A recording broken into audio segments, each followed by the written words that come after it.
जय हिंद। हार कितनी बार भी हुई हो उससे फर्क नहीं पड़ता है, क्योंकि आप जीतने के लिए पैदा लिए हो। और जब तक जीत नहीं जाते तब तक पीछे हटने में बालों में से आप नहीं हो। तो चलिए इसी जोश और इसी उमंग के साथ आज की शुरुआत करते हैं। तो आज का मोटिवेशनल कोट क्या है कि सीने पर जो जख्म है सब फूलों के गुच्छे हैं। सीनों पर जो जख्म है सब फूलों के गुच्छे हैं। हमें पागल ही रहने दो, हम पागल ही अच्छे हैं। तो चलिए शुरुआत करते हैं, मॉडर्न हिस्ट्री को देखते हैं। तो देखिए पहला क्वेश्चन क्या बोला गया कि भारत में प्रथम अंग्रेजी समाचार पत्र प्रारंभ कब किया गया था, किसने किया था। ठीक है, तो देखिएगा पहली अगर बात करते हैं समाचार पत्र की, अगर हम बात करते हैं समाचार पत्र, तो सबसे पहले बात होता है कब की 1780 ईस्वी में एक जो पत्र होता है समाचार पत्र, उस पत्र का नाम क्या है, तो गए कि बंगाल गजट। ठीक है, अब ये बंगाल गजट किसके द्वारा शुरू किया गया था, तो जेम्स ए हिक्की के द्वारा। किसके द्वारा, तो कहे कि जेम्स ए हिक्की के द्वारा। तो इसको आपको ध्यान रखना पड़ेगा कि जेम्स ए हिक्की कौन थे, तो कहिए कि ये बंगाल गजट को शुरुआत करने वाले व्यक्ति थे। और यही भारत का प्रथम जो आपको समाचार पत्र है जो शुरुआत किया गया था, उसका पत्र का नाम क्या है, तो उस पत्र का नाम आपको क्या देखने को मिल रहा है, तो एक ही बंगाल गजट। किसके द्वारा, तो जेम्स ए हिक्की के द्वारा। कब की बात है, तो 1780 ईस्वी में। तो इसका आंसर कौन सा हो जाएगा, तो ऑप्शन नंबर आपको 2 हो जाएगा। बात करते हैं अब ये दादा भाई नौरोजी की। तो दादा भाई नौरोजी वही व्यक्ति है, दादा भाई नौरोजी वो व्यक्ति हैं, तो इनके द्वारा जो पुस्तक कौन लिखा गया था, तो देखिएगा पुस्तक की अगर हम बात करते हैं तो इनके द्वारा पुस्तक लिखा गया था पोवर्टी एंड ऑन ब्रिटिश। ठीक है, on British rule in India, rule in India. तो ये पूछा जाता है, काफी फेमस पुस्तक है, तो इस पुस्तक को आपको ध्यान में रखना है। इस पुस्तक का नाम क्या है, poverty and on British rule in India. और एक और इनके द्वारा एक पुस्तक लिखा गया है, तो उस पुस्तक का नाम क्या है, तो कहे कि राष्ट्रगुप्तूर। ठीक है, राष्ट्रगुप्तूर, राष्ट्रगुप्तूर ये किनके द्वारा लिखा गया है, तो ये कहिएगा कि आपको ये दादा भाई नौरोजी के द्वारा लिखा गया है। यहाँ तक तो भेजे में घुस रहा है, तो कहिए कि हाँ। अब ये दादा भाई नौरोजी कौन व्यक्ति थे, तो दादा भाई नौरोजी की अगर हम बात करते हैं तो ये यही व्यक्ति है जिनके सिफारिश पर भारतीय राष्ट्रीय कांग्रेस का नाम बदल, यानी भारतीय राष्ट्रीय पहले संघ था उसका नाम बदलकर भारतीय राष्ट्रीय कांग्रेस किया गया था।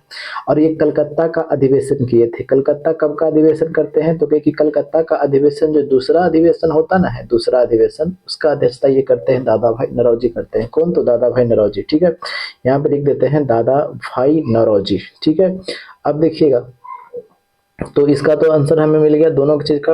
अब बात करते हैं विलियम बेटिंग का। तो विलियम बेटिंग कौन था, तो कहे कि अच्छा ये 1829 ईस्वी में ये सती प्रथा को अंत किया था। सती प्रथा को ये क्या किया था, अंत किया था। किसके सहयोग से, तो कहे कि राजा राम मोहन राय के सहयोग से, राजा राम मोहन राय। अब ये राजा राम मोहन राय की जब बात आ जाता है, तो राजा राम मोहन राय के बारे में तो आप जानते होंगे। अच्छा बात करते हैं इनके राजा की उपाधि किसने दिया था, तो बात करते हैं उपाधि की, तो जो अकबर द्वितीय जो था, कौन था, तो कहे कि अकबर द्वितीय जो था, इनके राजा की उपाधि दिया था। इनके द्वारा ब्रह्म समाज का स्थापना किया गया था। ब्रह्म समाज की अगर हम बात करते हैं तो इसका स्थापना कब होता है, तो कहे कि 1828 ईस्वी में। इनके द्वारा 1815 ईस्वी में एक सभा का स्थापना किया गया था, आत्मीय सभा का स्थापना किया गया था। किनके द्वारा, तो कहिए कि ये राजा राम मोहन राय के द्वारा। बात करते हैं ये ब्रिस्टल नामक स्थान पर इनका क्या हो जाता है, तो ब्रिस्टल नामक स्थान पर इनका मृत्यु हो जाता है। क्यों, कैसे हो जाता है, क्यों की बात नहीं कर रहे हैं, कैसे हो जाता है, क्योंकि अकबर द्वितीय का पेंशन बंद हो गया था। ठीक है, तो अकबर द्वितीय का पेंशन जब बंद हो गया था, तो ये पेंशन चालू करवाने के लिए ये राजा राम मोहन राय कहाँ गए थे, तो ये इंग्लैंड गए थे। इंग्लैंड के ब्रिस्टल नामक जो शहर है वहां पे इनको क्या हो जाता है, मृत्यु हो जाता है। ठीक है, तो चलिए आगे बढ़ते हैं, अगले क्वेश्चन पर देखते हैं। तो यहाँ तो समझ में आ गया। बात करते हैं रविन्द्रनाथ टैगोर की। तो रविन्द्रनाथ टैगोर को 1913 ईस्वी में क्या मिला था, तो कहे कि नोबेल प्राइज मिला था। ठीक है, किसके क्षेत्र में, तो कहे कि साहित्य के क्षेत्र में। ठीक है, साहित्य के क्षेत्र में इनको नोबेल प्राइज मिला था। तो कहे कि एशिया के प्रथम व्यक्ति थे जिनको नोबेल प्राइज मिला था। एशिया का क्या थे, तो कहे कि प्रथम व्यक्ति थे। भेजे में घुस रहा है ना, इसका आंसर तो हमें मिल गया, जेम्स ए हिक्की। ठीक है, चलिए रविन्द्रनाथ टैगोर की अगर बात करते हैं, इनके द्वारा पुस्तक कौन सा लिखा गया था, तो आपको गीतांजलि की अगर हम बात करते हैं तो ये किनके द्वारा लिखा गया है, तो रविन्द्रनाथ टैगोर के द्वारा लिखा गया। ठीक है, आगे देखिए कि भारत आने वाला प्रथम यूरोपीय थे। देखिएगा भारत आने की अगर बात कर देते हैं तो थोड़ा सा मैप ले लेते हैं। ठीक है, देखिएगा इसका स्क्रीनशॉट लीजिए, फट सुना। ठीक है, अब देखिएगा हम इसे मिटाते हैं ताकि हम और भी क्वेश्चन को सोल्व कर सकें। ठीक, देखिएगा बात करते हैं भारत आने वाला प्रथम यूरोपीय, तो चीजों को सबसे पहले सीक्वेंस ढंग से हम देख लेते हैं। ठीक है, देखिएगा भारत आने वाला प्रथम की बात कर देते हैं। देखिएगा जिसमें छोटा सा एक हम मैप लेते हैं, इंडिया का मैप लेते हैं, उससे आपको काफी ज्यादा सहूलियत होगा। ये हमने क्या क्या किया, तो क्या किया आपने, क्या किया भैया, तो ये आपने एक मैप ले लिया। ठीक है, किसका मैप लिया, अरे भैया, अरे ये मैप जो लिए हैं हम विश्व का ले लिए। ठीक है, चलिए कोई दिक्कत तो नहीं, कोई दिक्कत नहीं, समझ में आ गया। देखिएगा यहीं पे अगर बात करते हैं तो यहाँ पे कौन है, तो कहेगी यहाँ पे आपको पुर्तगाल देखने को मिलेगा। ठीक है, अब पुर्तगाल के रास्ते से ये व्यक्ति यहाँ तक पहले सबसे पहले आ जाता है केप ऑफ गुड होप तक। इसको नाम क्या है, तो कहेगी Cape of Good Hope. Cape of Good Hope की अगर हम बात करते हैं तो इसका नाम कहाँ है, ये साउथ अफ्रीका में पड़ता है। एक व्यक्ति है, कौन, उस व्यक्ति का नाम है बार्थोलोमियो डियाज। बार्थोलोमियो डियाज, ये बार्थोलोमियो डियाज जो है ये 1488 ईस्वी में यहाँ पे पहुंच जाता है। ठीक है, अब यहाँ तक तो रास्ता खोज दिया बार्थोलोमियो डियाज। अब 1498 ईस्वी की बात करते हैं तो यहाँ से वास्को डी गामा निकलता है और यहाँ तक तो पहुंचने में तो कोई प्रॉब्लम तो है नहीं, क्योंकि बार्थोलोमियो डियाज वहीं का व्यक्ति था, पुर्तगाल का, ये सबको बता दिया था। अब यहाँ से ये व्यक्ति कहाँ जाता है, तो कहे कि 1498 ईस्वी में ये व्यक्ति कहाँ जाता है, तो वास्को डी गामा भारत में आ जाता है। ठीक है, तो अगर बात करते हैं वास्को डी गामा भारत में आता है तो 1503 ईस्वी में, कब की बात करते हैं, तो 1503 ईस्वी में ये कोच्चि में अपना पहली फैक्ट्री लगाता है। कहाँ में, तो कहे कि कोच्चि में फैक्ट्री लगाता है। तो ये पहला क्वेश्चन ये पूछा जाता है, तो ये याद रखिएगा। ठीक है, अब बात करते हैं कि कोच्चि में फैक्ट्री लगा देता है। फिर उसके बाद दूसरा व्यक्ति कौन था, तो देखिएगा 1600 ईस्वी की अगर हम बात कर देते हैं तो 1600 ईस्वी में ईस्ट इंडिया कंपनी का स्थापना हो जाता है, ये इंग्लैंड वाला। ठीक है, और 1602 ईस्वी की अगर बात कर देते हैं तो ये डच ईस्ट इंडिया कंपनी का स्थापना होता है। ठीक है, डच ईस्ट इंडिया कंपनी का स्थापना होता है। ठीक है, डच ईस्ट इंडिया कंपनी का क्या हो जाता है, स्थापना हो जाता है। लेकिन देखिएगा पहले आपको ब्रिटिश वाला जो ईस्ट इंडिया कंपनी है वो स्थापना होता है, लेकिन वो आता है बाद में। ठीक है, लेकिन 1602 ईस्वी में डच ईस्ट इंडिया कंपनी स्थापना हो रहा है, लेकिन ये चल आता है पहले, बाद में इसका स्थापना होता है, लेकिन पहले चल आता है। तो 1605 ईस्वी में ये अपना भारत में प्रथम फैक्ट्री लगाता है। ये काफी ज्यादा इंपॉर्टेंट है। तो भारत में प्रथम फैक्ट्री की अगर हम बात करते हैं तो प्रथम फैक्ट्री कहाँ लगाता है, तो ये फैक्ट्री लगाता है मसूलीपट्टनम में। कहाँ पे, तो मसूलीपट्टनम में। ठीक है, मसूलीपट्टनम में ये अपना प्रथम फैक्ट्री लगाता है। कब, तो 1605 ईस्वी में। कौन, तो कहिए कि डच। ठीक है, कोई दिक्कत तो नहीं है, तो कहिए नहीं कोई दिक्कत नहीं है।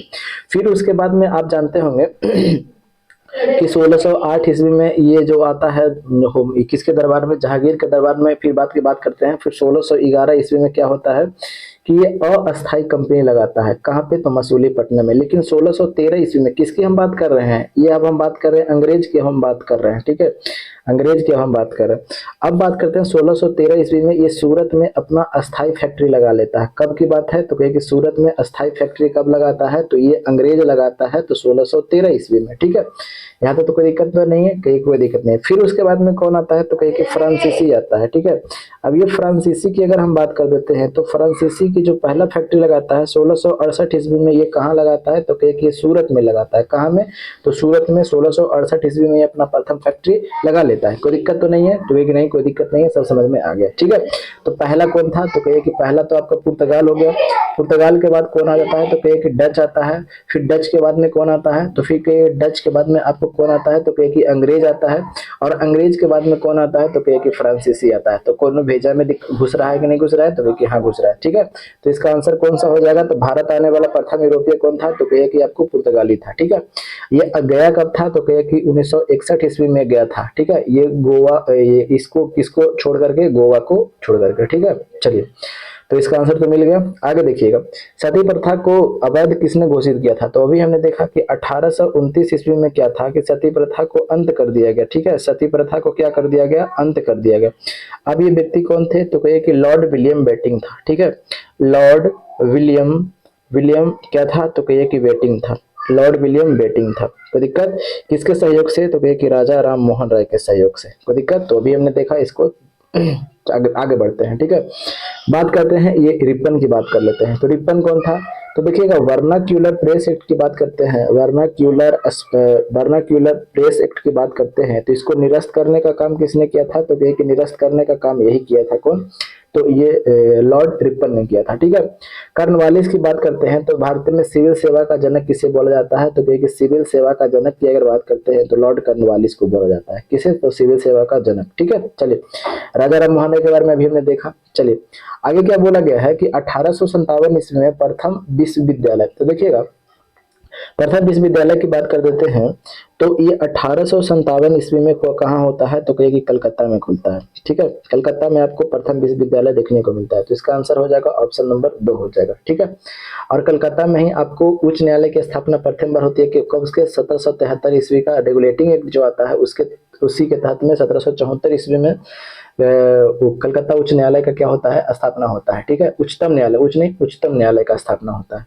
तो इसका आंसर हो जाएगा ऑप्शन नंबर 2 हो जाएगा। ठीक है, अब देखिएगा अगले क्वेश्चन पर देखते हैं, तो इसे मिटा देते हैं। तो देखिएगा स्क्रीनशॉट लेना चाहते होंगे तो ले लीजिएगा। ठीक है, देखिएगा फास्ट रिवीजन आपको यहाँ पे हो रहा है। ठीक है, और जो चिन्ह आपको लगता होगा कि ये चिन्ह नए हैं तो उसको आप कॉपी में नोट डाउन कर लीजिएगा। ठीक है, इससे आपको काफी ज्यादा फायदा होगा। तो इसी तरह का सीरीज हम लेकर के आ रहे हैं। ठीक है, चलिए आगे देखिएगा क्या बोला गया है। तो ये विश्वविद्यालय तक तो देख लिया, कलकत्ता विश्वविद्यालय, तो इसका आंसर हो जाएगा। आगे देखिएगा ब्रिटिश संसद का प्रथम भारतीय सदस्य कौन बना था। देखिएगा ब्रिटिश संसद के प्रथम सदस्य की बात करते हैं तो व्यक्ति कौन थे, तो कहे कि दादा भाई नौरोजी थे। कौन थे, तो कहे कि दादा भाई नौरोजी थे। अब ये दादा भाई नौरोजी की अगर बात कर देते हैं तो ये कहाँ से लड़े थे, तो कहे कि फिन्सबरी से लड़े थे। कहाँ से, तो कहे कि फिन्सबरी से लड़े थे। ये व्यक्ति आपको पूछा जाता है, काफी ज्यादा पूछा जाता है कि कहाँ से लड़े थे, तो फिन्सबरी से, तो इसका आंसर हो जाएगा ऑप्शन नंबर आपको 2 हो जाएगा। ठीक है, चलिए इसका आंसर तो तैयार हो गया। आगे देखिए अगले पर चलते हैं। बदरुद्दीन तैयब जी की बात बाद में देख लेते हैं। बदरुद्दीन तैयब जी कौन थे, तो कहिए कि ये कांग्रेस के, ठीक है, कांग्रेस के प्रथम व्यक्ति जो थे, प्रथम मुस्लिम अध्यक्ष थे। ठीक है, मुस्लिम अध्यक्ष थे। ठीक है, ये कांग्रेस जो पार्टी है उसके प्रथम व्यक्ति जो थे मुस्लिम अध्यक्ष थे। ठीक है, डब्ल्यू सी बनर्जी की तो पता ही है कि प्रथम जो अध्यक्षता इन्हीं के मतलब के हाथों से हुआ था। ठीक है, डब्ल्यू सी बनर्जी, उमेश चंद्र बनर्जी, कांग्रेस का प्रथम अध्यक्ष। आगे देखिएगा ये पूछा गया है कार्यक्रम को व्यवस्थित कीजिए। देखिएगा गांधी जी कब आए थे बैक टू इंडिया, कब आए थे, तो कहे कि 9 जनवरी को 1915 ईस्वी को गांधी जी हमारे इंडिया में पधार गए थे। कहाँ से, तो साउथ अफ्रीका से आए थे। ठीक है, लखनऊ समझौता कब हुआ था, तो कहे कि 1916 ईस्वी में। इसका अध्यक्षता किसने किया था, तो कहे कि मजूमदार ने किया था, मजूमदार ने किया था। ठीक है, ठीक है, चलिए अगर बात करते हैं प्रथम विश्व युद्ध की, अगर बात कर देते हैं तो प्रथम विश्व युद्ध का शुरुआत कब हुआ था, तो कहे कि 1914 ईस्वी में। तो काफी आसान क्वेश्चन है। चंपारण सत्याग्रह 1917 ईस्वी में। देखिएगा पता है क्वेश्चन हम बताते हैं। अगर हम बात करते हैं, अच्छा ये मजूमदार क्या है, दीजिए मजूमदार, इसको काट दीजिए। ठीक है, अगर हम बात कर देते हैं इसकी ये चंपारण सत्याग्रह की, तो चंपारण सत्याग्रह में पता है, चंपारण सत्याग्रह में गांधी जी को एक व्यक्ति जान बचाया था। ठीक है, गांधी जी को कौन बचाया था, जान बचाया था। उस व्यक्ति का नाम बताइएगा, कमेंट बॉक्स में बताइए कि उस व्यक्ति का नाम क्या था। ठीक है, बताए हम क्वेश्चन।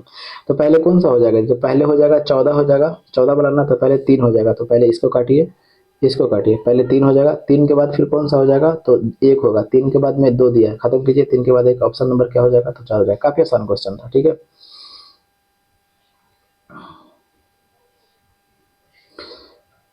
क्वेश्चन नंबर 67 को देखिएगा। निम्नलिखित आंदोलनों में से किस आंदोलन में वंदे मातरम का नारा दिया गया था। देखिएगा वंदे मातरम का नारा क्यों आया था, पहले हम चीज को समझते हैं। देखिएगा बात करते हैं लॉर्ड कर्जन का।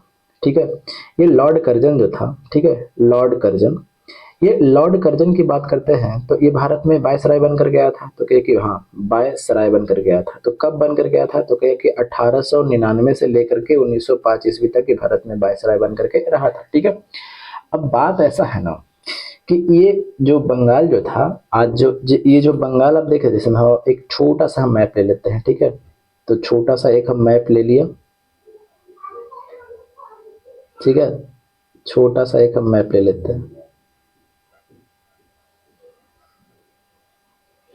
देखिएगा ये जो पूरा का पूरा एरिया जो आप देख रहे हैं ना, ये पूरा का पूरा पश्चिम बंगाल, ये असम का कुछ हिस्सा, ये सब जो एरिया, जो बिहार उड़ीसा, ये सभी के सभी ये बंगाल का हिस्सा था। ये इतना बड़ा एरिया क्या था, बंगाल का हिस्सा था। ठीक है, अब ये बंगाल को बांटना ऐसे करके बांट दिया, ठीक है। अब ये बंगाल को बांट दिया था, कब की बात है तो कहिए कि 1905 ईस्वी की बात है। तो 1905 ईस्वी में ये घोषणा कब करता है तो देखिएगा 19 जुलाई को घोषणा करता है, कहीं कहीं 20 जुलाई भी देता है, तो उसका लगे आप मत फॉरवर्ड नहीं कर लीजिएगा, ठीक है। 19 जुलाई 1905 ईस्वी को क्या कर देता है, ये घोषणा कर देता है कि ये बंगाल को क्या होगा तो बंटवारा होगा, ठीक है।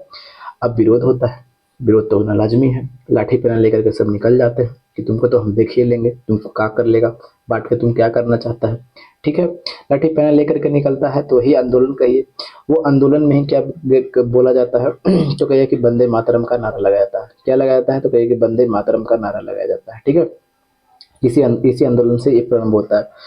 अब देखिएगा बात कब की करते हैं, 19 जुलाई को घोषणा कर देता है, 16 अक्टूबर की बात करते हैं। 16 अक्टूबर 1905 ईस्वी को क्या हो जाता है, ये लागू हो जाता है। तो ये डेट आपका काफी ज्यादा इंपॉर्टेंट है। हम ये डेट क्यों लिख रहे हैं, स्मॉल डेट इसलिए लिख रहे हैं क्योंकि स्मॉल डेट पूछता है।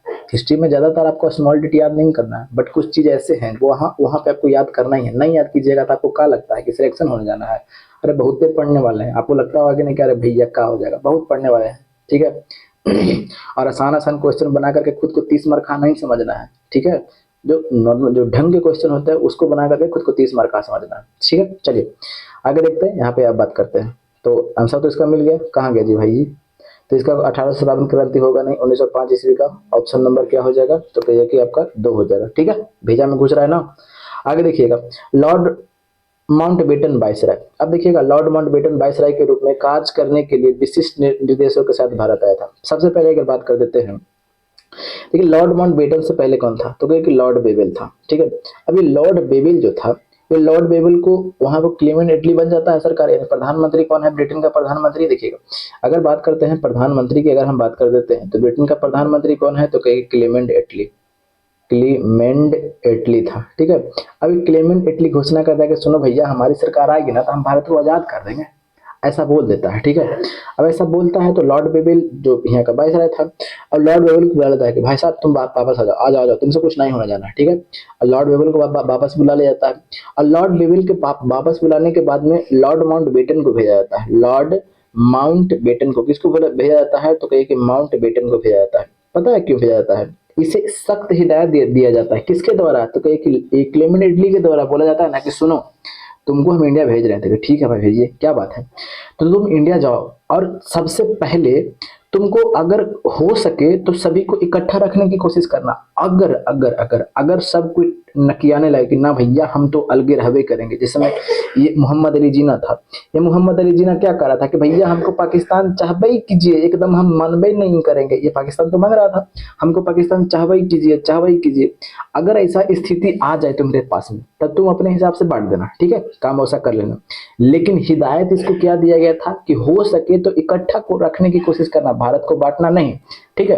तो ये हमने ऑथेंटिक बुक में पढ़ा है, बट पता है इसका आंसर क्या देता है, आंसर इसका ये देता है कि भारतीय उपमहाद्वीप के किसी क्षेत्र के छोटे छोटे विरोधी राज्य में विभाजन करना, ठीक है।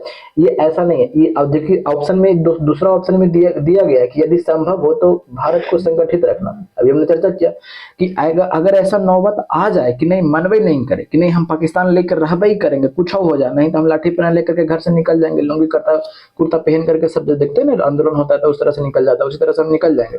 तब उसी लिए अगर वैसा नौबत आएगा तो तब बांट देना, ठीक है। लेकिन इसको हिदायत क्या दिया गया था, हिदायत यही दिया गया था कि हो सके तो इकट्ठा रखना, ठीक है, अगर ना माने तब कर देना। तो मेरे हिसाब से तो आंसर ये होना चाहिए, ठीक है, बट इसमें आंसर दिया है ये दिया है, अब खुद डिसाइड कर लीजिएगा, ठीक है। चलिए आगे देखते हैं, अगले पर चलते हैं। आगे क्या बोला गया है, अगला क्वेश्चन क्या बोला गया है कि निम्नलिखित में से किसने कराची अधिवेशन के लिए मौलिक अधिकारों का 1931 ईस्वी में संकल्प मसौदा तैयार किया। अब पहले इस जो 1931 ईस्वी का कराची अधिवेशन है, पहले इसको समझिएगा, अच्छे तरीके से समझिएगा, ठीक है।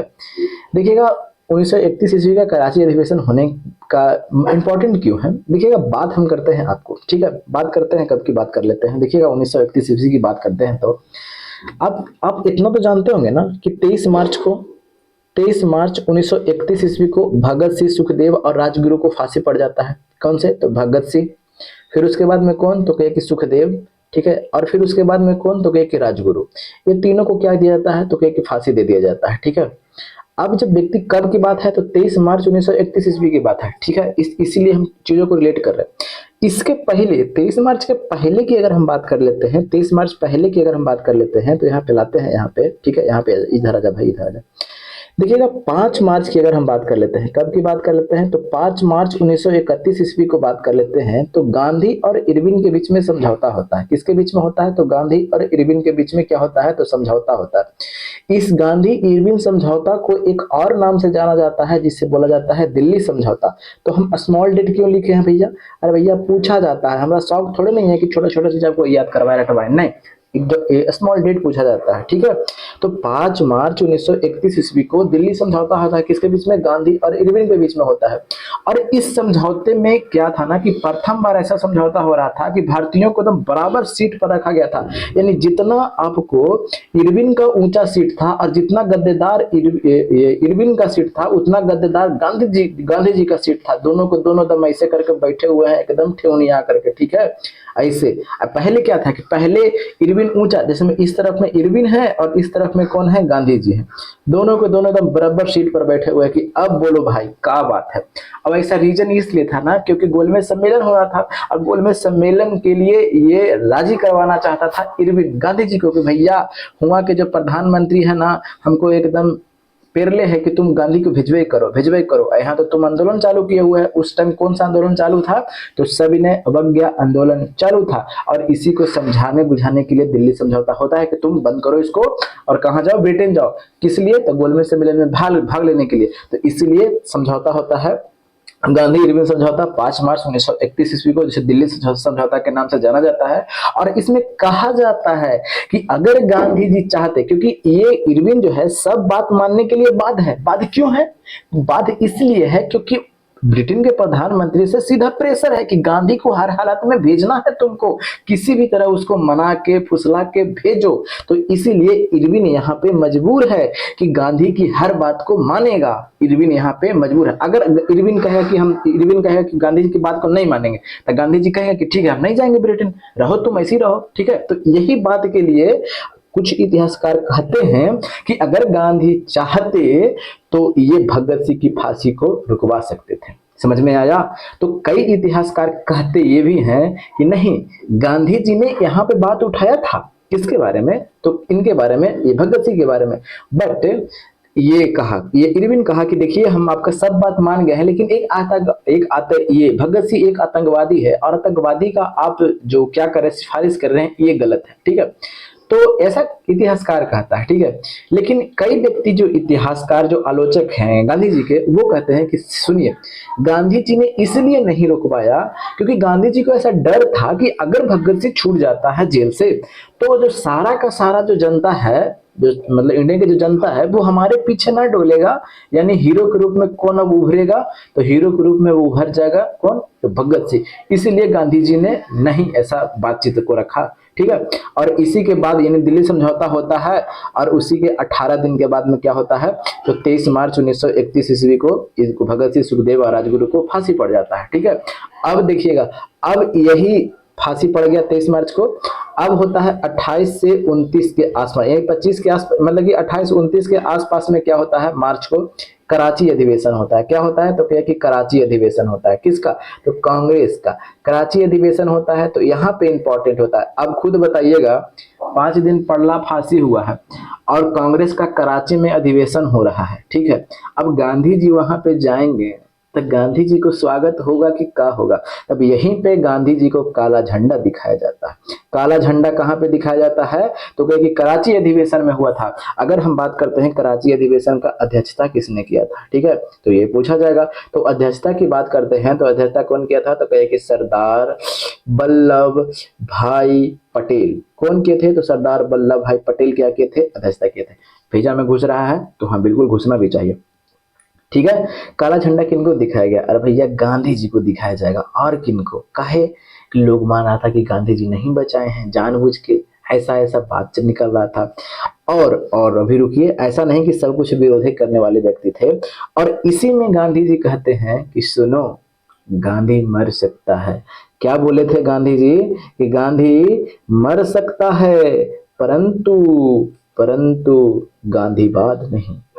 ये पूछा जाता है, गांधी बाद नहीं, तो आपको पूछा जाएगा कि कौन से अधिवेशन की अध्यक्षता के समय ये कौन से अधिवेशन के समय ये गांधी जी ने बोला था कि गांधी मर सकता है परंतु गांधीवाद नहीं। ये कराची अधिवेशन 1931 ईस्वी का जो हुआ था, उसी अधिवेशन में ये बोले थे कि गांधी मर सकता है परंतु गांधीवाद नहीं। और इसी अधिवेशन में इनकी लोकप्रियता भी खूब खाप थी, ऐसा नहीं कि सब विरोधी करने वाले थे, लोकप्रियता भी बहुत ज्यादा था।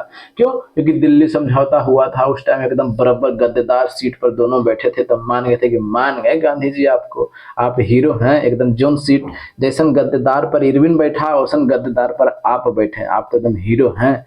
तो इसी लोकप्रियता के कारण, किसके कारण? लोकप्रियता के कारण, ठीक है, गांधी जी को पराकाष्ठा माना। कौन? तो कहे कि सुभाष चंद्र बोस। तो ये पूछा जाता है, सुभाष चंद्र बोस ने क्या किया कि गांधी जी को उनकी जो लोकप्रियता का क्या माना? पराकाष्ठा की। वाह, मान गए गांधी जी, हैं आप, गजबे हैं, लोकप्रिय हैं आप। ठीक है, तो ये पूछा जाता है कि लोकप्रियता का पराकाष्ठा किसने माना? तो सुभाष चंद्र बोस ने माना। अब बात आते हैं यहाँ पे, अब यहाँ पे क्या था, अब आते हैं यहाँ पे, इधर इस तरफ लिख देते हैं, ठीक है, इस तरफ लिखते हैं ताकि आप स्क्रीन, अच्छा इस तरफ लिख देते हैं। अब बात करते हैं मौलिक अधिकार की, ठीक है, मौलिक अधिकार की बात करते हैं। और एक था आर्थिक कार्यक्रम की, क्या करते हैं? तो कहिए कि आर्थिक कार्यक्रम की। मौलिक अधिकार और आर्थिक कार्यक्रम की जो प्रस्तुति किए थे, यानी प्रस्तुत, वो कौन किए थे? तो कहे कि प्रस्तुत की अगर हम बात कर देते हैं तो प्रस्तुत किए थे कौन? तो कहे कि जवाहरलाल नेहरू ने किया था। ये जवाहरलाल नेहरू ने, ये व्यक्ति कौन है? तो देखिएगा दो चीज यहाँ पे, तो एक ही चीज पूछा है, एक चीज क्या पूछा है कि मौलिक अधिकार सिर्फ पूछा है, लेकिन दोनों कुछ आपको ध्यान रखना है, मौलिक अधिकार और क्या? तो आर्थिक कार्यक्रम का प्रस्तुत किसने पेश किया? तो कहिए कि जवाहरलाल नेहरू ने पेश किया। अगर बात करते हैं कि इनका सहयोगी व्यक्ति कौन थे, तो सहयोगी व्यक्ति की बात करते हैं तो एम.एन. रॉय थे। कोई दिक्कत नहीं, समझ में आ गया? चलिए आगे बढ़ते हैं। तो इसका आंसर तो आपको मिल गया, तो इसका आंसर हो जाएगा ऑप्शन नंबर 2 हो जाएगा, ठीक है, भेजा में घुस गया। चलिए आगे देखते हैं अगले पर, निम्नलिखित में से किसे भारतीय क्रांति की मां के रूप में जाना जाता है? तो भारतीय क्रांति की अगर बात करते हैं तो 1907 ईस्वी में क्या था? तो अंतरराष्ट्रीय समाजवाद का सम्मेलन हो रहा था, अंतरराष्ट्रीय समाजवाद का सम्मेलन हो रहा था। तो आपके दिमाग में घूमेगा कि यार कहाँ हो रहा था?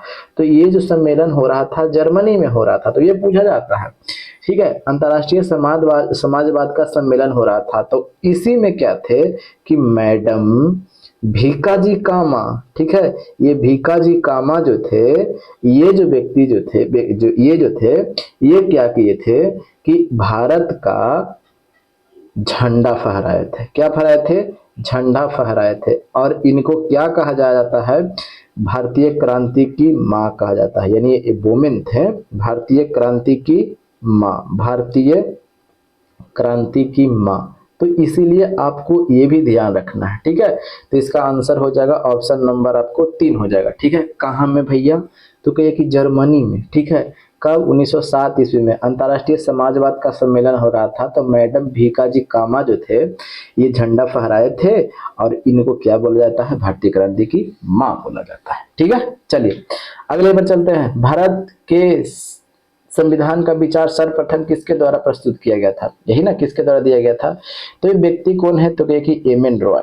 एम.एन. रॉय जो व्यक्ति थे, ये बोले थे कि सुनो ना भाई, सब कुछ तो हो ये रहा है, भारत का अपना एक संविधान होना चाहिए, ठीक है। तो ये व्यक्ति कौन बोले थे? तो एम.एन. रॉय बोले थे, ठीक है, मनेंद्र नाथ राय। अब ये व्यक्ति के बाद में फिर 1934 ईस्वी में कांग्रेस जो है, कांग्रेस पार्टी, ये पर्सनल व्यक्ति बोले थे, लेकिन कांग्रेस पार्टी जो है 1934 ईस्वी में आधिकारिक घोषणा करती कि हाँ भैया, ये भारत का एक क्या होना चाहिए? संविधान होना चाहिए, ठीक है। चलिए, तो ये अभी तो केवल व्यक्ति पूछा था, तो इसलिए आंसर हो जाएगा ऑप्शन नंबर 4 हो जाएगा, ठीक है। आगे देखिएगा, प्रथम बार नेहरू काची बोला जी, प्रथम बार जवाहरलाल नेहरू कांग्रेस पार्टी के अध्यक्ष किस वर्ष चुने गए थे? तो देखिएगा, चलिए चर्चा कर लेते हैं, यहाँ पे आ जाते हैं। देखिएगा, बात करते हैं 1929 ईस्वी की। 1929 ईस्वी में कहाँ हो रहा था? तो लाहौर में अधिवेशन हो रहा था। किसका? तो कहेगी कांग्रेस का। और का तो यही कांग्रेस का जो लाहौर अधिवेशन हो रहा था, तो इसकी अध्यक्षता की अगर हम बात करते हैं तो इसका अध्यक्षता कौन किए थे? तो पंडित जवाहरलाल नेहरू ने किया था। कौन किया था? तो कहे कि पंडित जवाहरलाल नेहरू। और इसी में पूर्ण स्वराज का मांग रखा गया था। क्या रखा गया था? कि पूर्ण स्वराज का क्या रखा गया था? तो कहे कि पूर्ण स्वराज का मांग रखा गया था। कोई दिक्कत? तो कहे कि नहीं। तो इसकी अध्यक्षता कौन? तो पंडित जवाहरलाल नेहरू ने किया था। ठीक है, कब? 1929 ईस्वी में। ठीक है, तो ध्यान रखिए थोड़ा सा। चलिए आगे देखते हैं, अगले क्वेश्चन पर चर्चा करते हैं। तो इसका आंसर कौन सा हो जाएगा? ऑप्शन नंबर क्या हो जाएगा? तो एक हो जाएगा। ठीक है, चलिए, भारत में प्रथम महिला मुख्यमंत्री कौन थी? ठीक है, देखिएगा, बात करते हैं 1947 की। 1947 जब हमारा भारत आजाद हुआ था, तो आजाद हुआ था तो कांग्रेस का अध्यक्ष कौन था? तो क्योंकि कांग्रेस के अध्यक्ष की अगर बात कर देते हैं तो कांग्रेस का अध्यक्ष कौन था? तो देखिएगा भैया, कांग्रेस के अध्यक्ष कौन थे? तो कहे कि JB कृपलानी थे। JB कौन थे? तो कृपलानी थे। ठीक है, अब ये JB कृपलानी की कौन है? मेहरारू। ठीक है, औरत बोलते हैं हम लोग की भाषा नहीं, इनको औरत बोलते हैं, पत्नी लिख देते हैं। ठीक है, पत्नी की अगर बात कर देते हैं तो इनकी पत्नी कौन थी? तो सुचेता कृपलानी। ठीक है, कृपलानी। अब ये सुचेता कृपलानी जो थे, ये उत्तर प्रदेश के प्रथम CM थी। महिला में प्रथम महिला CM थी। ठीक है, प्रथम महिला क्या थी? CM थी। कब? तो 1963 के आसपास की घटना है। ठीक है, तो आंसर हो जाएगा कौन? तो सुचेता कृपलानी। ऑप्शन नंबर क्या हो जाएगा? 2 हो जाएगा। ये किनकी पत्नी थी? तो कहे कि JB कृपलानी की। ठीक है, सॉरी, मेहरारू यहाँ पे लिख दिया था जो गलत है। क्या होता है, ये बात करते हैं JB कृपलानी की। JB कृपलानी किनकी पत्नी थी? तो इनकी सुचेता कृपलानी की, सॉरी, सब उल्टा कर दिए भाई। JB कृपलानी की पत्नी कौन थी? तो सुचेता कृपलानी। ठीक है, सुचेता कृपलानी कब बनी थी? 1963 में। आपको ये CM बनी थी कब? 1963 में, उत्तर प्रदेश का। ठीक है, बात करते हैं, अब इसकी बात कर लेते हैं। ठीक है, यानी प्रथम महिला क्या थी? मुख्यमंत्री थी। ठीक है, तो आपके दिमाग में घूमेगा एक चीज कि अच्छा अच्छा अच्छा, राज्यपाल कौन थी? तो राज्यपाल की अगर हम बात कर देते हैं तो राज्यपाल कौन थी? तो कहे कि सरोजनी नायडू। कौन थी? तो कहे कि सरोजनी नायडू थी, प्रथम महिला राज्यपाल। ठीक है, अब कांग्रेस का प्रथम अध्यक्ष कौन थी? महिला में कांग्रेस का प्रथम अध्यक्ष, प्रथम महिला अध्यक्ष। तो देखिएगा, महिला अध्यक्ष की अगर हम बात कर देते हैं तो कौन थी? तो कहे कि एनी बेसेंट। ये कहाँ अधिवेशन हुआ था? तो कहे कि ये कलकत्ता में हुआ था। ठीक है, कलकत्ता में हुआ था। कब? तो 1917 में हुआ था। अब अगर पूछेगा कि भारतीय महिला कौन थी, तो भारतीय महिला की अगर बात कर देते हैं तो भारतीय महिला कौन थी? तो ये सरोजनी नायडू थी। सरोजनी नायडू थी। कोई दिक्कत है? नहीं भैया, समझ में आ रहा है। इसका आंसर कौन सा हो जाएगा भाई? आंसर तो ले लिया, आगे देखते हैं। किसे फ्रंटियर गांधी के नाम से जाना जाता है? तो फ्रंटियर गांधी की अगर बात कर देते हैं तो फ्रंटियर गांधी के नाम से जाना जाता है खान अब्दुल गफ्फार खां को। ठीक है, ये प्रथम विदेशी व्यक्ति हैं जिनको भारत रत्न दिया गया है। कि क्या दिया गया था? तो क्या कि भारत रत्न दिया गया था। तो आंसर हो जाएगा ऑप्शन नंबर 2 हो जाएगा। ठीक है, झांसी की रानी के तौर पर कौन जाने जाते हैं? तो लक्ष्मीबाई को जाना जाता है। बात करते हैं कि ये झांसी की थी। ठीक है, झांसी की रानी लक्ष्मीबाई थी। अब बात करते हैं कि इनको जब ये जो विद्रोह किए थे, ठीक है, 1857 ईस्वी क्रांति में, तो इफ जो ये कौन था? फिरोज था। ठीक है, ह्यूरोज था। ठीक है, ह्यूरोज क्या बोला था कि ये जो झांसी की रानी है एकमात्र एकमात्र क्या है? महिला में मर्द है, ये बोला था। कौन? तो हीरोज बोला था, एकमात्र मर्द है। तो इसका आंसर हो जाएगा ऑप्शन नंबर 4 हो जाएगा। ठीक है, चलिए, तो आसान क्वेश्चन था ये वाला। ब्रिटिश शासन के विरुद्ध कांग्रेस ने किस वर्ष असहयोग आंदोलन प्रारंभ किया था? अब असहयोग आंदोलन हम टिक लगा के बढ़ जाएंगे। देखिएगा, आसान क्वेश्चन है, हमें भी पता है आसान क्वेश्चन है, बट हम जो यहाँ पे बताने वाले हैं आपको ना, वो चीज को समझिएगा। ठीक है, देखिएगा, कांग्रेस की अगर हम बात कर देते हैं तो एक अधिवेशन होता है। कब की अधिवेशन होता है? तो कहिए कि देखिएगा, गांधी जी जो थे ना, कहाँ पे गया? 76 को देखना। देखिएगा बात है ना, गांधी जी के विचार में चला आ रहा था। देखिएगा, देखिए बात समझते हैं पहले। 1919 ईस्वी में रॉलेट एक्ट आया था। देखिएगा 1919 ईस्वी में क्या था, रॉलेट एक्ट आया था, ठीक है। फिर उसी कुछ समय बाद वो खिलाफत आंदोलन चालू हो गया था, ठीक है। फिर उसी के बाद क्या क्या था कि हिंदू मुस्लिम को इकट्ठा करने के, जब इकट्ठा तो सब लड़ लिए रहा था, तो गांधी जी ने सोचा कि यही मौका है कि एक अच्छा सा क्या करते हैं कि आंदोलन स्टार्ट करते हैं, जो आपको क्या हो, बहुत लोग उसमें भाग ले। आंदोलन तो का मतलब क्या है, भाग लेना। और ये महात्मा गांधी का प्रथम ऐसा आपको आंदोलन था जिसमें बहुत सारे लोग भाग लिए थे। जो डफरिन कहता था ना कि कांग्रेस तो अल्पसंख्यकों का प्रतिनिधित्व करने वाला है, तो इसी आंदोलन में गांधी जी ने दिखा दिया था कि देख लो भाई, देख लो, बहुत सारे लोग इस आंदोलन में भाग लेते हैं। वो आंदोलन कौन सा था, तो कहे कि असहयोग आंदोलन, असहयोग आंदोलन। अब इस आंदोलन को पहले समझना है। तो पता है कि असहयोग आंदोलन 1920 ईस्वी में स्टार्ट होता। काफी आसान क्वेश्चन है, बट ये नहीं हम बता रहे। बात अब यहाँ पे कर रहे हैं ना कि इसको असहयोग आंदोलन स्टार्ट करने से पहले गांधी जी क्या करते ना है कि सभी जितने कांग्रेस के जो सब नेता थे उस सबको बुलाते हैं कि सभी जितने जो है सब कोई हाजिर हो, ठीक है। सभी लोग को एकदम मिस कॉल देते हैं। मिस कॉल देने के साथ में क्या होता है कि सितंबर में विशेष, ऐसे तो इनका अध्यक्षता होता था, दिसंबर में होता था, ठीक है। कांग्रेस का जो साल में एक बार निर्धारित होता था कि दिसंबर में एक अध्यक्षता होगा, ठीक है। लेकिन जब और कोई विशेष काम पड़ जाता था तो सभी को मिस कॉल दिया जाता था कि भाई आ जाओ सबको मिलो, कुछ काम करना। तो यही सितंबर में क्या करते हैं कि विशेष अधिवेशन होता है। विशेष अधिवेशन होता है, किसका अधिवेशन होता है, तो विशेष अधिवेशन होता है कांग्रेस का, ठीक है। कब कहाँ होता है, तो कहिए कि कलकत्ता में होता है, ठीक है। कब होता है, तो कहिए कि ये होता है 1920 ईस्वी में, सितंबर 1920 ईस्वी में होता है, ठीक है। तो इसकी अध्यक्षता पूछा जाता है। तो अध्यक्षता की अगर हम बात कर देते हैं तो लाला लाजपत राय थे। कौन थे, तो कहिए कि लाला लाजपत राय, ये पूछा जाता है, ठीक है। लाला लाजपत राय थे। विशेष अधिवेशन का अध्यक्षता किसने किया था, तो 1920 ईस्वी का कलकत्ता में जो अधिवेशन हुआ था कांग्रेस का विशेष अधिवेशन, उसकी अध्यक्षता लाला लाजपत राय ने किया था। पता है, इसमें गांधी जी आते हैं और गांधी जी आते हैं और असहयोग आंदोलन को प्रस्तुत करते हैं, मतलब कि रखते हैं टेबल पर सबको मर्जी के लिए कि क्या कहते हैं आप लोग, हम ऐसा चाहते हैं, ठीक है। असहयोग आंदोलन। अब यहीं पे थे चित्तरंजन दास बैठे हुए, ठीक है। चित्तरंजन दास। अब ये चित्तरंजन दास कहते हैं कि क्या मजाक बना के रखे हैं गांधी जी, ये क्या असहयोग आंदोलन, इससे कुछ नहीं होना जाना है। ये पूरा विरोध कर देते हैं, किसका, असहयोग आंदोलन का विरोध कर देते हैं, ठीक है। असहयोग आंदोलन का क्या कर देते हैं, विरोध कर देते हैं चित्तरंजन दास। अब तो गांधी जी को खफा कि बताओ कितना मेहनत से हम लाए थे, चित्तरंजन दास ने क्या कर दिया कि मना कर दिया। अब यहाँ पे विरोध कर देगा भाई तो यहाँ से तो पास होगा नहीं ना पास होगा, तो नहीं पास हुआ। अब होता है कि जो निर्धारित जो था नागपुर में अधिवेशन था, जो साले साल होता था, तो नागपुर में अधिवेशन हो रहा था 1920 ईस्वी में, ठीक है। ये जो निर्धारित था, ठीक है। ये इसकी अध्यक्षता की अगर हम बात कर देते हैं तो इसकी अध्यक्षता कौन करेंगे, तो वीर राघवाचारी। कौन, तो वीर राघवाचारी।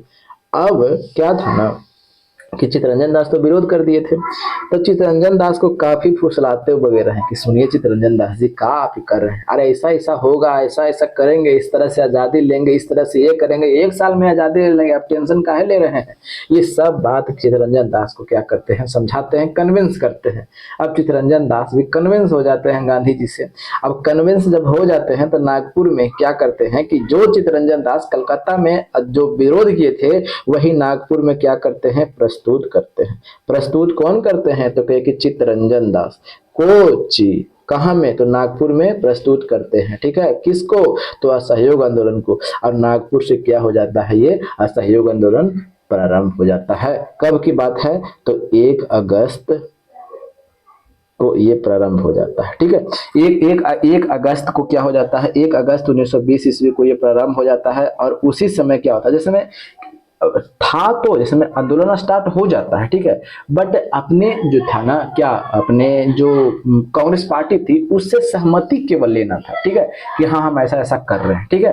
तो वही सहमति की बात करते हैं। तो सहमति कब मिल जाता है, तो ये सहमति मिल जाता है कब की, तो नागपुर का अधिवेशन होता है 1920 ईस्वी में, वहां से ये आपको सहमति मिल जाता है। और 1 अगस्त 1920 ईस्वी को क्या होता है कि ये जो बाल गंगाधर तिलक जो थे, बाल गंगाधर तिलक, ये व्यक्ति आपको असहयोग आंदोलन को समर्थन देते हैं, गंगाधर तिलक समर्थन देते हैं, बट क्या होते हैं कि ये 1 अगस्त को ही उसी दिन क्या हो जाते हैं, इनका मृत्यु हो जाता है। ठीक है, चलिए यहाँ पे तो कोई दिक्कत तो नहीं है, तो भाई कोई दिक्कत नहीं है, समझ में आ गया अच्छे तरीके से। अब बात कब की है, गांधी जी बारदोली में थे। ठीक है, कब की घटना है, तो बारदोली में थे। अब ये जैसे में अब क्या था ना, अब ये जैसे ही असहयोग आंदोलन प्रारंभ हुआ, सब कोई जितना जो लीडर था, काफी मतलब कि काफी पॉपुलर ये आंदोलन हुआ था, असहयोग आंदोलन काफी पॉपुलर था। सब जितने लीडर थे जो सबको अंदर जेल में बंद कर दिया गया। गांधी जी एकदम अकेले बाहर ही घूम रहे थे, एकदम क्या कर लेगा हमको कोई। ठीक है, इस तरह से घूम रहे थे सब कोई, चित्तरंजन दास वगैरह, क्योंकि चित्तरंजन दास ये गांधी जी बड़ा तेज दिमाग के आदमी थे। ठीक है, कि अपने तो प्रस्तुत किए नहीं असहयोग आंदोलन, किन से करवा दिए, गांधी जी, चित्तरंजन दास से। अब जैसे ही पॉपुलर हुआ, अब पूरा खोजहटिया हुआ कि अच्छा ये आंदोलन स्टार्ट किसने करवाया था, तो हम थोड़े नहीं करवाए थे, ये चित्तरंजन दास करवाए थे। अब चित्तरंजन दास को पकड़ करके जेल में। ठीक है, अब गांधी जी तो कुछ करवे नहीं किए थे, सब तो दिमाग गांधी जी का लगाया हुआ था। अब गांधी जी तो कुछ करवे नहीं किए थे, अब गांधी जी पूरा एकदम घूम रहे हैं, एकदम पूरा एकदम डिस्को डांस कर रहे थे। अब गांधी जी जब अकेले बाहरी हैं, पूरा एकदम आंदोलन पूरा हिट हो रहा है, लोग एकदम विदेशी वस्त्रों का बहिष्कार कर रहे हैं, पूरा लड़कन को भी मजा आ रहा है आंदोलन में। और इसी में क्या किया गया था कि 1 वर्ष में पूर्ण स्वतंत्रता की मांग किया गया था, पूर्ण स्वराज का मांग किया गया था, इसी में आपको ये गांधी जी के द्वारा। ठीक है, कि 1 वर्ष में हम स्वतंत्रता ले लेंगे। ठीक है, अब क्या था कि ये 5 फरवरी की बात करते हैं। 5 फरवरी का की बात है, तो 1922 ईस्वी की बात है। चौरा चौरी एक स्थान है, चौरा चौरी कहाँ में, तो यूपी में। ठीक है, चौरा चौरी स्थान पर क्या था ना कि 22 गो पुलिस कर्मियों को जला दिया था। पुलिस को क्या कर देता है, जला देता है। कौन, तो इंडियन व्यक्ति जला देता है, बदला लेता है कि तुम रॉलेट ये वाला में जालियांवाला बाग में मारा था, तुमको मारेंगे कुछ के। ठीक है, कुछ के मारेंगे तुमको। अब ये 22 के जला दिया। अब इस व्यक्ति से इस घटना से गांधी जी काफी हतोत्साहित हो गए कि देखो भाई, हम चाहते हैं कि हिंसक नहीं हो आंदोलन, अगर हिंसक हो गया तो अंग्रेज तुमको कुचल देगा। अब इस घटना को जैसे ही न्यूज अगर बाहर आती है कि अंग्रेजी पुलिसकर्मी 22 अंग्रेजी पुलिसकर्मियों को जिंदा जलाया गया, तो ये खबर सुन करके सब खुश, पूरा आदमी खुश, इंडियन लोग की यस, अब ये तो हमारा आंदोलन पूरा टॉप गियर और टॉप स्लेटर में आया, पूरा रफ्तार धरे हुए है, एकदम जहां देखे हुए को लपेट दे। ठीक है, तो अब सब पूरा खुश। गांधी जी बड़ा नाराज थे कि देखो भाई, तुम 2-4 को के मारोगे और तुमको 1000 को मार देगा, इसलिए इस समय काम नहीं करो, हिंसक नहीं करो। और यही बारदोली में बैठल थे, और यही 12 फरवरी को, कब की बात है, तो 12 फरवरी 1922 ईस्वी को ये आंदोलन को क्या किया जाता है, आंदोलन को स्थगित कर दिया जाता है। ठीक है, केवल किसके मर्जी से, गांधी जी के मर्जी से। अब जैसे ही गांधी जी के मर्जी से होता है कि गांधी जी अकेले डिसाइड ले लिए और बाकी सब तो लीडर तो जेल में थे, अब यही सबसे नाराजगी हो जाता है। और इसी के बाद में क्या होता है कि कांग्रेस में फूट पड़ जाती है। तब उसी के बाद सुनते हैं कि 22 में ये स्थगित करते हैं। अब जानते हैं कि 1923 ईस्वी में फिर क्या होता है कि चित्तरंजन दास जो होते हैं स्वराज पार्टी का गठन कर लेते हैं कि अब हम तुमके साथ ना रहेंगे भैया, अब हम कांग्रेस के साथ में हम नहीं रहेंगे, तुम रहो, तुम समझो, तुम हमारा काम समझे, हम तुमके साथ में नहीं रहेंगे। 1923 ईस्वी में स्वराज पार्टी का गठन हो जाता है। कौन करते हैं, तो कहे कि चित्तरंजन दास क्या करते हैं, ये अध्यक्ष बन जाते हैं स्वराज पार्टी का। और ये मोतीलाल नेहरू क्या करते हैं, तो मोतीलाल नेहरू की अगर बात कर देते हैं तो मोतीलाल नेहरू क्या बन जाते हैं, तो कहे कि महासचिव बन जाते हैं, महासचिव बन जाते हैं। अब भेजा में घुस रहा है, कहे कोई दिक्कत नहीं, सब अच्छे तरीके से घुस रहा है। ठीक है, और जैसे ही 12 फरवरी को ये व्यक्ति बंद कर देते हैं, स्थगित कर देते हैं आंदोलन को, तो 24 फरवरी की घटना है। 24 फरवरी का दिल्ली में एक अधिवेशन हो रहा था। ठीक है, दिल्ली में एक अधिवेशन हो रहा था। उस अधिवेशन में निंदा प्रस्ताव लेकर के आते हैं। क्या लेकर के आते हैं, निंदा प्रस्ताव लेकर के आते हैं। निंदा प्रस्ताव लेकर के आते हैं कौन, तो कहे कि डॉक्टर मुंजे। किसके खिलाफ लेकर के आते हैं, डॉक्टर मुंजे किसके खिलाफ, गांधी जी के खिलाफ लेकर के आते हैं निंदा प्रस्ताव। तो ये भी पूछा जाता है कि गांधी जी के खिलाफ निंदा प्रस्ताव किसने लाया था, तो डॉक्टर मुंजे ने लाया था। ये पूछा गया क्वेश्चन है, ऐसा नहीं कि हम ऐसे ही बोल दे रहे हैं। ठीक है, कोई दिक्कत तो नहीं है। चलिए आगे देखते हैं। अब देखिएगा, अब जितने मेन लीडर थे वो तो सब तो कांग्रेस से हट करके चले गए। अब कहे कि हम तो मेरे साथ में ना रहेंगे। अब ना रहेंगे तो 23 में तो अलगे हो गए। अब 23 में जब अलगे हो गए तो 23 में अब क्या था कि 23 में आपको कांग्रेस का तो अध्यक्षता होना है, क्योंकि ये जनवरी में ये स्थापना होता है। जनवरी 1923 ईस्वी में स्वराज पार्टी का गठन हो जाता है। अब दिसंबर में तो अध्यक्षता थी, कांग्रेस का अधिवेशन तो हुआ, तो दिसंबर 1923 ईस्वी में अधिवेशन होता है कहाँ में, तो कांग्रेस का दिल्ली में अधिवेशन होता है। अब जो मेन लीडर था वो सब तो गांधी जी से रुसल था और रुस करके अलग एगो पार्टी बना लिया था कि हम तुम्हारे साथ में नहीं रहेंगे। अधिकतर नेता चल गया था कि गांधी जी मनमौजी करते हैं, अपने पास करते हैं, हमसे पूछा, अगर बंदे करना था तो हमसे पूछता, तो अब ये चल जाते हैं।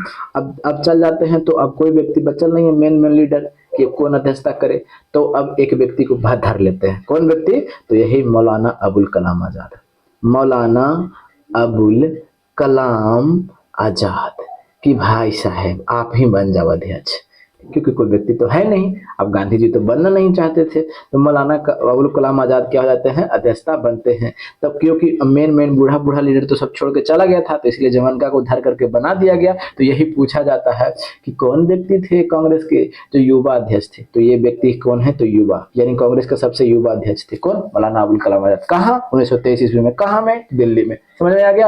अब 1924 ईस्वी का फिर अधिवेशन होगा अगले वर्ष, तो अगले वर्ष होगा ना जी, तो कहे कि हाँ होगा। तो अगले वर्ष कहाँ होता है, तो 1924 ईस्वी में। तो कहाँ में अधिवेशन होता है, तो कहे कि बेलगाम में होता है। ये बेलगाम कहाँ पड़ता है भैया, तो कहे कि ये कर्नाटक में पड़ता है। और जो कर्नाटक में पड़ता है तो अब जो मेन लीडर तो है नहीं, अब मौलाना अबुल कलाम आजाद तो एक बार बन चुके हैं। तो अब गांधी जी के सब कोई मिल करके सब छोटकन चलवन देख रहा है गांधी जी के, क्योंकि गांधी जी तो एक अकेला व्यक्ति, बूढ़ा व्यक्ति थे सीनियर में। अब सब छोटकन देख रहा है गांधी जी की तरफ कि अब कौची देखते हैं, तो बन ही जाइए आप ही। तो यही कहा जाता है कि मजबूरी के नाम महात्मा गांधी। तो यही पूछा जाता है आपको कि कौन सा एकमात्र अधिवेशन है जिसमें महात्मा गांधी जी थे अध्यक्षता किए थे कांग्रेस का, तो कौन सा, तो बेलगाम अधिवेशन। तो इसी में अध्यक्षता कौन करते हैं, तो अध्यक्षता करते हैं गांधी जी। समझ में आया, भेजे में घुस रहा है। चलिए इतना तक हमको बताना था। अगर ये कहानी नहीं बताता ना तो भूल जाते आप। तो इसका आंसर कौन सा हो जाएगा? हिस्ट्री रटना नहीं है भाई, अगर रट रहे हो तो गलती कर रहे हो। ये तो देख लेते सुचेता कृपलानी, फ्रंटियर गांधी, खान अब्दुल गफ्फार खां, झांसी की रानी, ये तो देख लिया था। कहाँ गया जी? ये तो देखा कब हो गया, 1920 ईस्वी में असहयोग आंदोलन प्रारंभ हुआ था। ठीक है, चलिए आगे बढ़ते हैं, अगले पर चलते हैं। गोवा को पुर्तगालियों से कब आजाद करवाया गया? देखिएगा, गोवा की पुर्तगालियों से आजाद की बात करते हैं तो 1510 ईस्वी में ये पुर्तगाली जो था इसे अपने में मिला लिया था, अपने साम्राज्य में क्या कर लिया था, मिला लिया था। ठीक है, अब इसको आजादी कब मिलता है, तो 1961 ईस्वी में 18 दिसंबर की अगर हम बात कर देते हैं, 18 दिसंबर को एक ऑपरेशन चलाया जाता है। उस ऑपरेशन का नाम है तो कहे कि ऑपरेशन विजय। भारत सरकार के द्वारा ऑपरेशन विजय के तहत में, एक ऑपरेशन विजय के तहत में क्या किया जाता है, शुरू किया जाता है। ऑपरेशन विजय के तहत में गोवा को क्या किया जाता है, भारत में मिला दिया जाता है। और ये पूर्ण रूप से कब हो जाता है, 18 को शुरू किया जाता है, फिर कुछ समय लगता है, तो 29 दिसंबर को ऑफिशियली भारत का ये अंग बन जाता है। कौन? तो गोवा। ठीक है, गोवा भारत का ऑफिशियली अंग बन जाता है। ठीक है, तो पूछा गया था, तो इनमें से कोई नहीं हो जाएगा, ऑप्शन नंबर आपको 4 हो जाएगा। अंतिम मुगल शासक बहादुर शाह जफर की मृत्यु कहाँ हुई थी? तो देखिएगा, अंतिम मुगल शासक 1857 ईस्वी में क्रांति हुआ था। तो ये अंतिम मुगल शासक कौन था? बहादुर शाह जफर। इसको कहाँ भेज दिया गया था? तो रंगून भेज दिया गया था। ठीक है, अब ये 1862 ईस्वी में रंगून में ही क्या हो जाता है, इसका मृत्यु हो जाता है। ये अंतिम मुगल शासक था, तो इसका आंसर हो जाएगा। रंगून कहाँ पड़ता है? तो म्यांमार। मेरे पिया गए रंगून, याद आएगा ना, तो इसका आंसर हो जाएगा ऑप्शन नंबर 2। क्या बोला गया? महात्मा गांधी की पत्नी का नाम क्या था? क्या था? काफी आसान क्वेश्चन, कस्तूरबा गांधी। आगे बोला गया भारतीय राष्ट्रीय कांग्रेस के संस्थापक कौन थे? देखिएगा, भारतीय राष्ट्रीय कांग्रेस के अगर संस्थापक, देखिएगा हम इसकी पूरी कुंडली खंगालते हैं, ऐसा नहीं कि केवल एक क्वेश्चन को टिक लगा देंगे आगे बढ़ जाएंगे। जो हम बताएंगे ना वो देखिएगा कि हाँ भाई बताते हो सही में। देखिएगा, अगर बात करते हैं दिसंबर की, दिसंबर 1885 ईस्वी की बात कर देते हैं। ठीक है, एक संस्था का स्थापना किया जाता है, कि उस संस्था का नाम क्या है, तो कि भारतीय राष्ट्रीय संघ। भारतीय राष्ट्रीय संघ का स्थापना किया जाता है किसके द्वारा?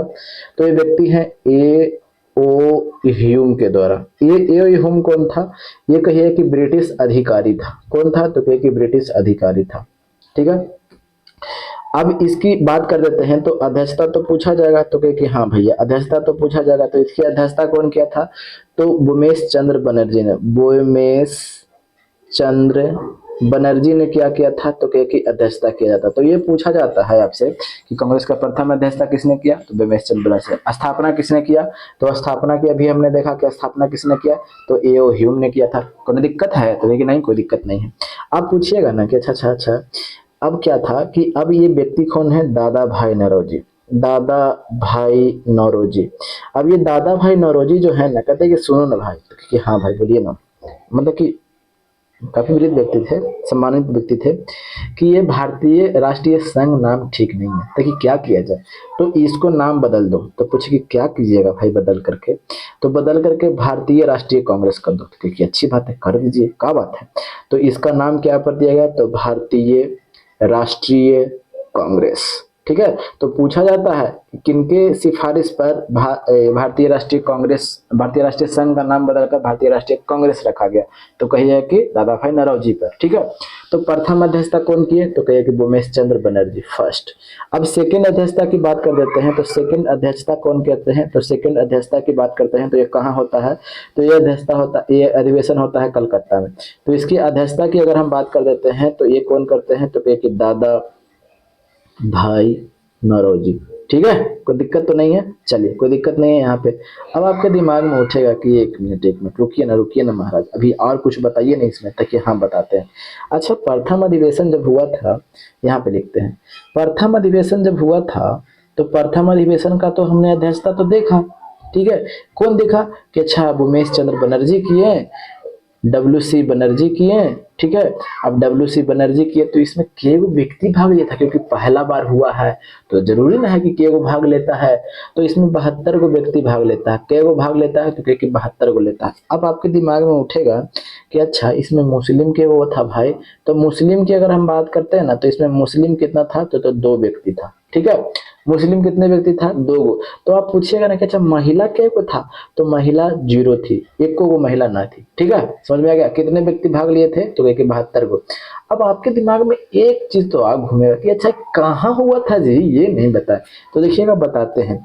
ये होना था कहाँ में, तो कहे कि पूना में होना था। प्रस्तावित कहाँ था, तो देखिएगा प्रस्तावित की अगर हम बात कर देते हैं तो ये प्रस्तावित कहाँ था, तो पूना में, बट पूना में प्लेग फैल गया था। ठीक है, तो पूना में नहीं हुआ था, तो कहाँ हुआ था, तो फिर आयोजन की अगर हम बात कर देते हैं तो फिर ये होता कहाँ है, तो ये होता है कहाँ में, तो कहे कि बम्बई में होता है। ये बम्बई में कहाँ पे, तो कहे कि ग्वालियर टैंक में, ग्वालियर टैंक में। ठीक है, ग्वालियर टैंक में क्या होता है, तो ये इसका आयोजन क्या होता है। ठीक है, बम्बई के ग्वालियर टैंक नामक स्थान पर क्या होता है, ये प्रथम होता है, ये प्रथम अध्यक्षता अधिवेशन होता है। तो आपको पूछा जाए ग्वालियर टैंक की तो जरी मनी है, ढेर मनी होगा, तो हाँ, तो एक स्कूल है कौन, तो गोकुल दास, गोकुल दास तेजपाल, तेजपाल संस्कृत विद्यालय, ये पूछा गया है बीपीएससी में। ठीक है, संस्कृत विद्यालय में क्या होता है, ये कांग्रेस का प्रथम अधिवेशन होता है। ठीक है, कोई दिक्कत है, तो नहीं कोई दिक्कत नहीं है, समझ में आ गया अच्छे तरीके से, कोई दिक्कत। अब तो यहाँ पे आ जाइए, अब ये व्यक्ति कौन थे, सेकंड। अब आपके दिमाग में घूमेगा ना कि अच्छा तीसरा व्यक्ति कौन थे जी, तो देखिएगा तीसरा की अगर बात करते हैं, थर्ड व्यक्ति यानी थर्ड अध्यक्षता किसने किया था, तो थर्ड अध्यक्षता की अगर बात कर देते हैं तो ये मुस्लिम था। तो पूछा जाता है कि प्रथम मुस्लिम अध्यक्ष कौन थे, तो बदरुद्दीन, बदरुद्दीन तैयब जी। कौन थे, तो तैयब जी, ये पूछा जाता है। ये कहाँ में अध्यक्षता किए थे, तो कहे कि मद्रास में। ठीक है, अगर बात करते हैं फोर्थ की, अगर बात करते हैं, सबको याद नहीं करना, फोर्थ अध्यक्षता की अगर बात कर देते हैं तो ये प्रथम अंग्रेज था। कौन था, तो कहे कि प्रथम अंग्रेज था। तो इसकी अध्यक्षता कौन था, तो कहे कि जॉर्ज यूले था। कौन था, तो जॉर्ज यूले। कहाँ में भैया, तो ये इलाहाबाद, इलाहाबाद जो आज इसका नाम बदल करके क्या हो गया, तो कहिए कि प्रयागराज हो गया है। ठीक है, तो ये पूछा जाता है आपसे क्वेश्चन, काफी ज्यादा इंपॉर्टेंट है, इस चीज को आपको समझना है। तो सब कुछ यहाँ पे पूरा का कुंडली हम खंगार के रख दिया। ठीक है, चलिए स्क्रीनशॉट तो ले लिए होंगे, ले लिए होंगे। चलिए अब देखते हैं इसका आंसर कौन सा हो जाएगा। तो क्या भूमेश चंद्र बनर्जी तो अध्यक्षता किए थे ना, तो ये तो स्थापना थोड़ी नहीं किए थे, खत्म हो गया। ए ओ हूम। ठीक है, गांधी जी की बात करते हैं, गांधी जी कहाँ थे इस टाइम, तो चलिए आगे। तो यहीं तक क्वेश्चन था। वीडियो कैसा लगता है भाई जरूर बताइएगा, क्योंकि थोड़ा सा मेहनत लगता है, और अच्छा लगता होगा तो थोड़ा शेयर वगैरह कर लीजिएगा, ठीक है। अगर कोई सुझाव होगा तो ज़रूर कमेंट बॉक्स में बताइएगा। और पूरी आक्रामकता के साथ अपने लक्ष्य की ओर आगे बढ़ते रहिए। नीति मेरी रहेगी, नियति आपकी। जय हिंद, जय भारत, वंदे मातरम, इनकलाब जिंदाबाद।